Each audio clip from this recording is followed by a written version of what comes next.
హిందూ బంధువులందరికీ కూడా, ముఖ్యంగా మహిళలందరికీ కూడా శ్రావణ మంగళవారం మంగళగౌరి వ్రత శుభాకాంక్షలు తెలుపుకుంటూ ఈరోజు మంగళగౌరీదేవి పూజ అండి. 5 పద్మాలు వేసి 2 కుందులు 4 ఒత్తులు వేసి అమ్మవారికి ఆవునేతితో దీపారాధన చేస్తారు. శక్తి లేనటువంటి వాళ్ళు కొబ్బరి నూనెతో కూడా చేయవచ్చు.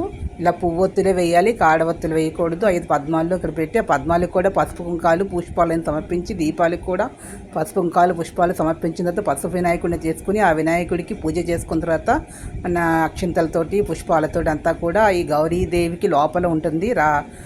మనకి రాతి గౌరీదేవి అంటారు. ఆ అమ్మవారికి చేసుకోవచ్చు. అది లేనటువంటి వాళ్ళు పసుపుతోనే గౌరీదేవిని తయారు చేసుకుని దానికి బొట్టు పెడితే గౌరమ్మ అవుతుంది. ఆమెకు బొట్టు పెట్టి ఒక పసుపు తమలపాకులో వినాయకుడితో పాటు గౌరమ్మని కూడా పక్కన పెట్టుకుని ఇలా పడుకున్నట్లుగా ఉంటుంది. అమ్మవారు నుంచో పెట్టుకుని ఇట్లా పడుకోబెట్టినట్లుగా ఉంటుంది. అమ్మవారికి కూడా ఆవిడనే గౌరీదేవిగా భావించి పూజ చేసుకోవచ్చు.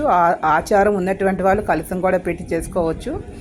ఆచారం లేనటువంటి వాళ్ళు మాకు పసుపు గౌరీదేవికి ఇంట్లో ఉంటే గౌరమ్మకి పూజ అష్టోత్తరం కానీ సహస్రం కానీ, లేదు అంటే 16 అధాంగ నామాలతో గౌరీదేవి అధాంగ పూజ కానీ చేసుకుని, లేదు అంటే చదవలేనటువంటి గౌరీదేవిని మనసులో స్మరించుకొని పుష్పాలతోటి పసుపు కుంకాలతోటి అక్షంతలతో కొద్దిగా అక్షంతలు వాడి పూజ చేసుకున్న తర్వాత అమ్మవారికి విధంగా నివేదనాన్ని పొలగాన్ని చేసి అమ్మవారికి నివేదన చేస్తాం. పొలగం అంటే బియ్యంలో కొద్దిగా పప్పు వేసి కందిపప్పు వేయాలి. కందిపప్పు వేసి పసుపు వేసి ఉప్పు కూడా వేసి నెయ్యి వేసి పైన బెల్లం ముక్క వేసి తయారు చేస్తారు పులగము.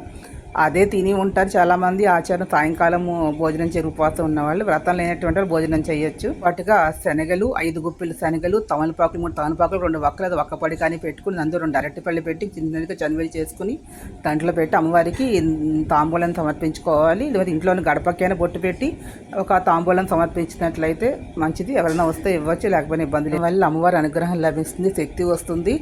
అమ్మవారి యొక్క సంపూర్ణ అనుగ్రహం లభించి గౌరీదేవి యొక్క సాన్నిధ్యాన్ని పొందుతారు అని చెప్తారు. ఆ వ్రత కథ కూడా చదువుకున్న వాళ్ళు చదువుకోవచ్చు. కాటికి వేయచ్చు. కాటికి వేయిపోయినా కూడా వ్రతం లేనటువంటి మామూలుగా ఇలా పూజ చేసుకుని ఖర్చు అక్షంతలు వేసుకుంటే ఆనందం అనేది లభిస్తుంది.